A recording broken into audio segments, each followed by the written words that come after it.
Buenas tardes y bienvenidos a nuestro podcast Educación en Derechos. El día de hoy hablaremos de cómo el sistema colombiano aborda la enseñanza en derechos humanos.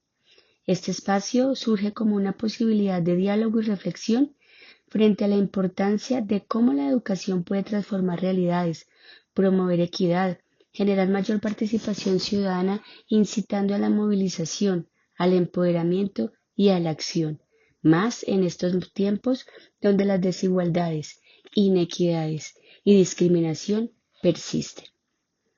Para iniciar el tema nos preguntaremos, desde el concepto de política educativa y los pilares de la educación, ¿cuáles deben ser las políticas educativas a implementarse?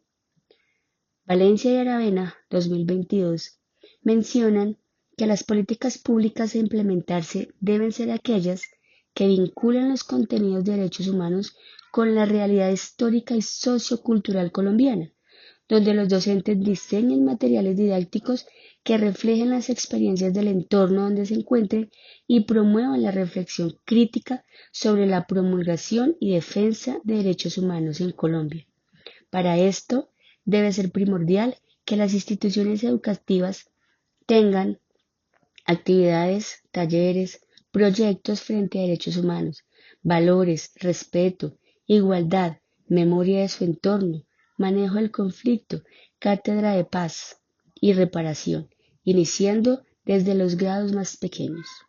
Asimismo, se debe dar una capacitación a docentes en metodologías activas y contextualizadas para la enseñanza de derechos humanos que permita una educación en derechos con una postura participativa y crítica desde su realidad.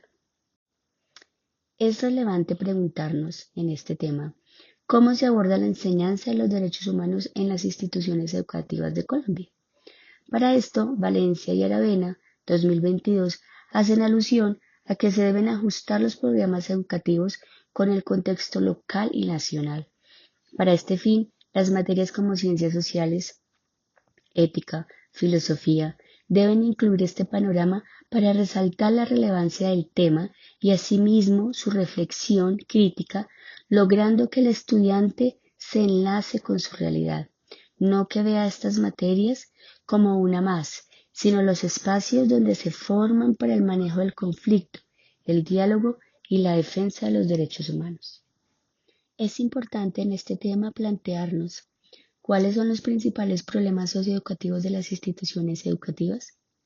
Frente a esto, identificamos que no hay una conexión entre el currículum y las problemáticas de los estudiantes, por los cuales ellos no evidencian su pertinencia, generando que no haya motivación para abordar este tema. No se lleva a los estudiantes a la reflexión, ya que siguen encontrando prácticas de memorizar. No se hacen prácticas de estrategias de la vida real, como análisis de casos que contengan procesos de mediación, conciliación o diálogos fraternos. La información que se brinda sobre derechos humanos no se hace práctico, lo que se evidencia el aumento de la violencia, el acoso escolar, el bullying, la inasistencia, entre otros. ¿Cuáles son los principales problemas socioeducativos de las instituciones educativas? Dicen Valencia y Aravena, 2022, que a lo largo de la vida humana, los derechos humanos han estado presentes. Desde el mismo momento del nacimiento son otorgados al individuo por el solo hecho de existir. Sin embargo, podemos ver que incluso el derecho a la educación es vulnerado a diario.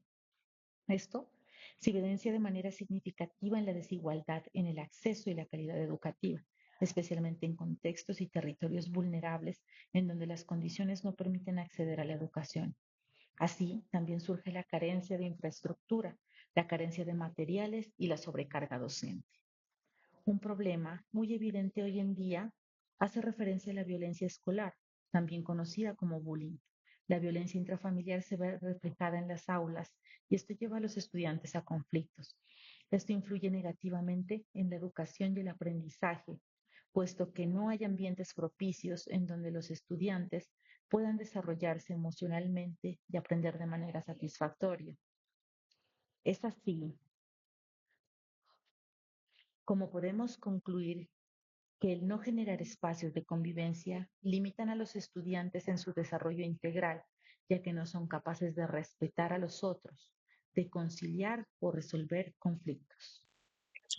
¿Cómo gestionaría los retos presentados en la lectura para la educación en derechos humanos en Colombia a la luz de las pedagogías críticas? Valencia y Aravena, 2022, mencionan que las prácticas pedagógicas en derechos humanos deben estar contextualizadas con la realidad que se vive en la sociedad y lejos de realidades ajenas. Lo que se necesita es que sean parte de la cotidianidad y de lo que se vive en el día a día.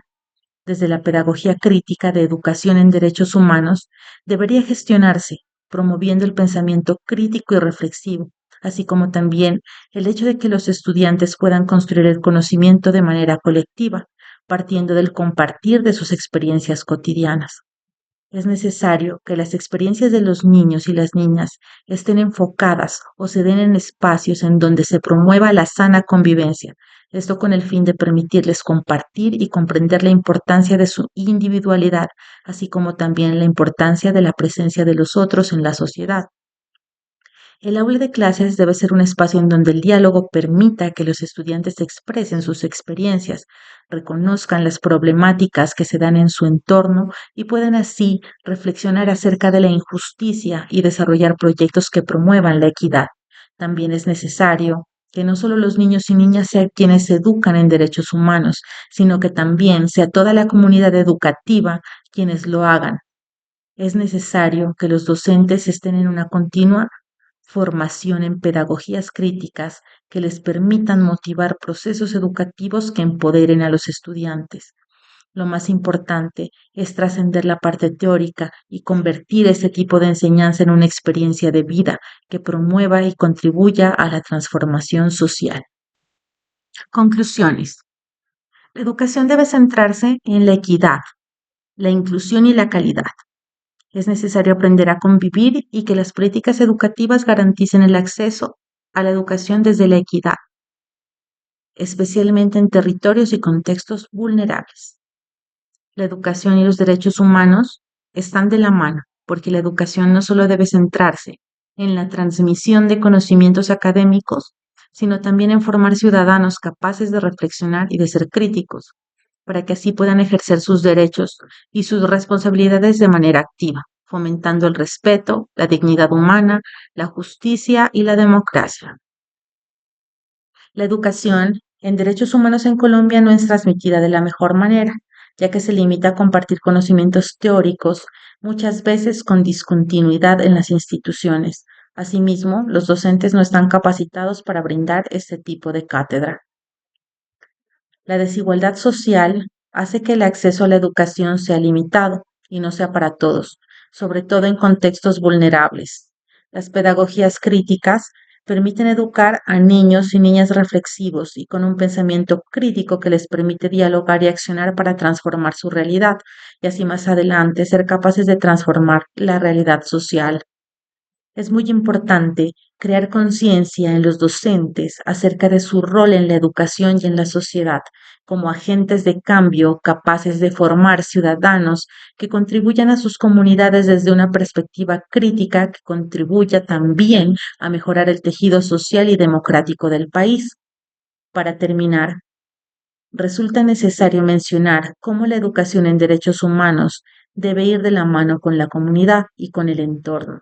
Esto le permite ser significativa y que la enseñanza sobrepase las aulas de clase, porque solo de esta manera las familias y las organizaciones podrán involucrarse y ser capaces de abordar problemáticas reales con una perspectiva crítica y participativa que les permita contribuir al cambio.